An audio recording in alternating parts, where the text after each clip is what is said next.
Okay, welcome back to Victory Classes. I am here with another video. So in this video, I'm gonna continue Constitution series. जैसे कि पता है हमारी Constitution series continue है जिसमें हमने all this mapping down stuff and उसी को लेके continue कर रहे हैं.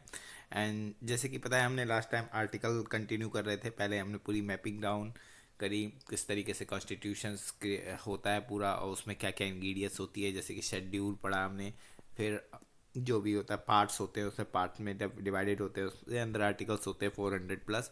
तो उन्हीं आर्टिकल्स को हम one by one cover up कर रहे हैं. तो लास्ट टाइम हमने जो आर्टिकल खत्म करे थे उसके आगे कंटिन्यू करते हुए जैसे कि 263 तक हमने कंप्लीट कर दिए थे, उसी के आगे कंटिन्यू करते हुए we just try to focus in each and every step. So without any further delay let start Constitution series by Rishabh sir, and this is the part 12th. अब ये 12th पार्ट स्टार्ट हो जाएगा. अभी हम 11th part तक पढ़ चुके हैं. स्टेट एंड सेंटर रिलेशनशिप तक पढ़ चुके हैं, पूरा कंप्लीट कर चुके हैं. We have completed the knoll. और उसी के बाद हम आगे की चीज़ें कंटिन्यू करेंगे. जैसे कि पार्ट यहाँ का 12th finance property constructed and shoot, जो भी चीज़ें हैं इन्हीं के बारे में हम डिस्कस करेंगे. ठीक है, तो without any further delay let start. तो इस पार्ट में क्या है, the constitution contain financial provisions include those related to the taxation, definition of various funds, यहाँ पे फंड्स लिखा है, funds and right to hold property. जैसे कि hold property and borrowing union and state government, जो स्टेट एंड यूनियन गवर्नमेंट से आप property खरीदते हैं उस चीज़ की बारे में यहाँ पता है. मतलब प्रॉपर्टीज़ के बारे में डिस्कस हुआ है, जो भी हमारी प्रॉपर्टीज़ होती हैं एंड जो भी गवर्नमेंट की प्रॉपर्टीज़ होती हैं चीज़ें. जैसे कि कोई भी खेत पड़ा है या कोई भी कंजर्वेटिव पड़ा है तो उसमें किस तरीके का कंस्ट्रक्शन करना है, क्या बेचना है, क्या पुल निकालना है, क्या रोड निकालनी है, ये सब चीज़ें दे रखी हैं. तो one by one just start discussing with that. तो 263 पहले आपको आर्टिकल याद कर लें. 263 से लेकर 300A तक हैं इसके अंदर. किसके अंदर, पार्ट 12 के अंदर. ठीक है, पार्ट 12 के अंदर 264 से लेके 300 तक. ओके, तो 264 में क्या इंटरप्रिटेशन, जैसे कि हम पढ़ रहे हैं जो इम्पोर्टेंट पार्ट होगा उसको मैं मार्क करते जाऊंगा एंड बाकी एंड देन आपको बस रिकॉल रिवाइज करते हुए जाना है. ठीक है, 265 taxation not to be impose save to authority of law, मतलब उस पर इम्पोज नहीं करे जाएंगे जिस पे अथॉरिटी ऑफ लॉ होगा. जैसे कि लॉ की अथॉरिटी होगी उस पर इम्पोज नहीं करे जाएंगे टैक्स. ठीक है, tax not impose. Consolidated fund and public account of the India of the state. State का कंसोलिडेट मतलब स्टेट कुछ पैसा लेता है सेंटर से कंस्ट्रक्शन या डेवलपमेंट के लिए, उसी के बाद में कंस्ट्रक्शन फंड से दिया जाता है. वो 266 है, ये आप जरूर याद रखना. That is the really important. ये आपको मैं मार्क कर दूँ क्योंकि ये आपका पॉइंट बहुत ज़रूरी हो जाता है. 266 कंसोलिडेटेड फंड, जहाँ से सेंटर स्टेट को सेंटर से रुपया लेता है. कंटेजेंसी फंड, ये कंटेजेंसी फंड है 267 में. ये भी आपको याद करने की जरूरत. कंटेजेंसी फंड मतलब जो भी आपको आपदा से रिलेटेड जो भी चीज़ें होती है उससे यहाँ पे रुपया मिलता है. तो ये दोनों आपको याद रखना है. ठीक है, 268 duty levied on the union but collected to the approval by the state. ठीक है, जो स्टेट से अप्रूव कलेक्ट किए जाते हैं ड्यूटीज़, उस पर ड्यूटीज़ या लीव ड्यूटी भी छूट, जो भी टैक्स लगता है उस पर छूट. 268 है सर्विस टैक्स पे जो levied union and collected to approved by to the union and state. 269 पे tax levied of to the collection of union and state assign, जो स्टेट भी किया है वो वाला. ठीक है, तो ये आपको चीज़ पता होनी चाहिए. ठीक है, और इसमें ये दोनों तो मोस्ट इंपॉर्टेंट है. So I hope you get that. यहाँ तक आगे बढ़ते हैं. ओके, 270 में क्या, टैक्स लीवे. अब ये टैक्स की ही बात करी जाएंगे. Tax leeway on the distribution between the union and state. Union state में जो टैक्स लीवे जो बांटा जाता है उस पर जो टैक्स लगेगा. ठीक है, एंड 274 ये बहुत इंपॉर्टेंट है. 271 सरचार्ज, मतलब टैक्स के ऊपर tax on to the certain duty and taxes. जैसे कि ये कुछ चीज़ें होती है जिस पे टैक्स पे भी टैक्स लगता है, जैसे कि लिकर बोतल हुई एंड ऑल दिस थिंग्स, जो इलीगल चीज़ें होती है उस पर सरचार्ज लगता है. सरचार्ज एंड टैक्स जो भी कुछ सर्टेन इनकम पे भी लगता है. तो it all this things then to 271. इस 272 tax which is leeway and collected to the union and distribution between the union and state. Grant leaves up to the export duty jute and jute production पे export duty क्या कर दी, grant दे दी, leave मतलब छूट दे दी जाती है। ठीक है, तो ये क्या है 273 पे। 274 ये यहाँ पे ये 270 और 271 बहुत इंपॉर्टेंट है। इसके बाद ग्रांड लीव ऑफ यूनियन और central state, tax on the profession trade calling and employment. इस पर क्या है टैक्स, कैसे लगना है, क्या लगना है, ये इसमें 273 में। सेविंग 277, ये भी याद रखना, सेविंग भी बहुत आ चुका है। 277 में saving. 278 agreement on to the state in part B on to the first schedule which, अब ये फर्स्ट शेड्यूल की बात कर रहे हैं। ठीक है, वही स्टेट और union regard to the certain financial matter.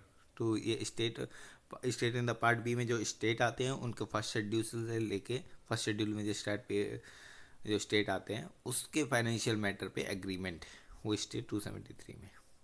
ठीक है, तो दिस आर द स्टफ, यहाँ से मैं क्लियर कर दूँ। ओके, तो 279 पे क्या है, calculate to net proceed goods and service tax, ये बहुत इंपॉर्टेंट है। 279 goods and service tax council. Finance commission ये 279 और 280, ये दोनों बहुत इंपॉर्टेंट है। शुरू के दो और आखिरी के दो इंपॉर्टेंट है, ये आप मार्क करके रख लीजिएगा और रिवाइज करना definitely. You can take also the screenshot as well, ये दोनों एंड ये दोनों।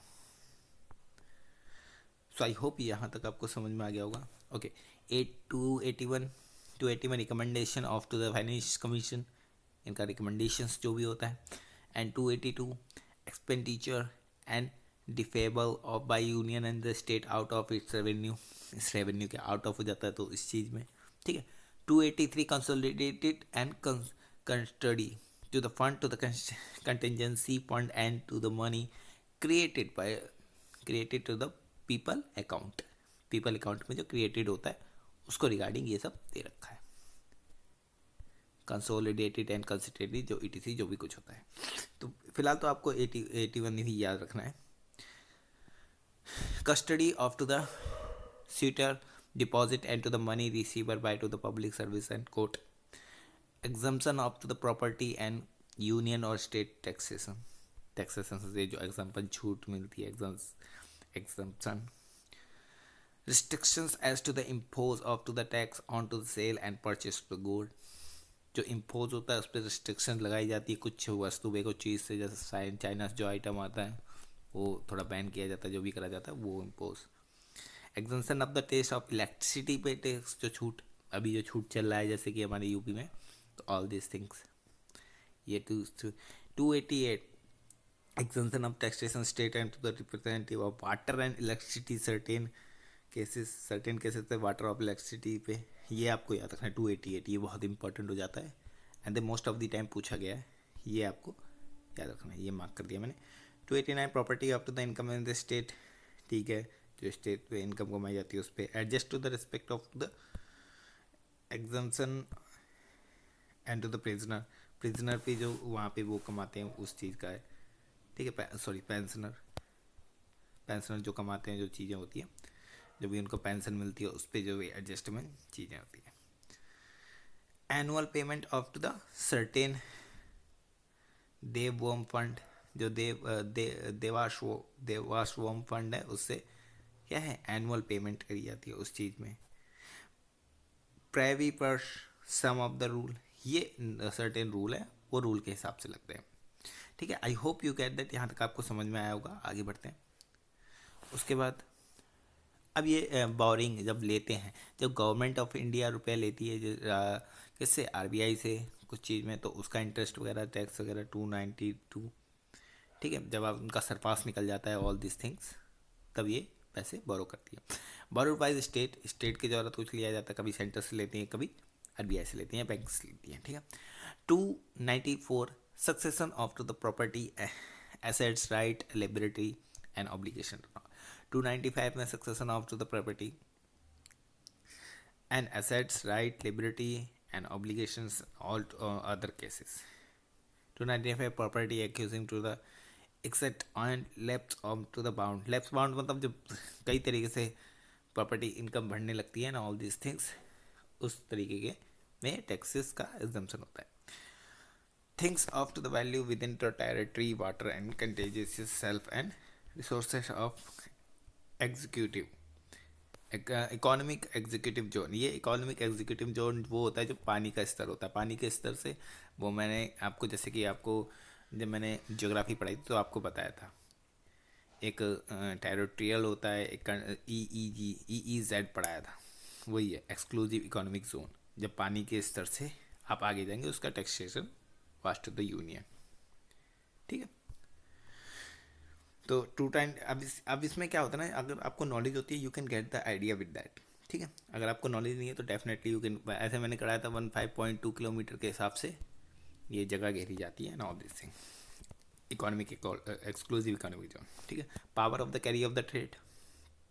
ठीक है. कॉन्ट्रैक्ट जो भी लेते हैं. एंड 300 में shoot of the proceed. And 300A में prisons not to be the deprived of property safe to the authority by law. ठीक है. पर्सन वो अलाउ नहीं करेगा deprive to the property for safe to the authority of law. Law की authority में दिया जाएगा. ठीक है. तो I hope you get this, किस तरीके से हमने वी हैव किया all these things. 300 articles. 300A तक हमारा कंप्लीट हो चुका है ये प्रॉपर्टी का. राइट टू द प्रॉपर्टी किसके राइट जाएगा, नॉट डिप्राइव किस तरीके से होगा. सो आई थिंक इतना ही है. Okay, so that's all for today. Thank you for watching this video. Keep learning, like and share. If you find fruitful, hit the like on this video. And we have covered 12 part 12 जिसमें हमने property rights and regulations पढ़े, किस तरीके से leeway लगाए जाते हैं, taxes and all things, duty and all stuff. So I hope you get that all these things enjoy. So if you find this very fruitful, hit the like button and like and keep learning, like and share and subscribe this victory classes as much as possible. Share to all and I will see you in next video. Till that, thank you, bye.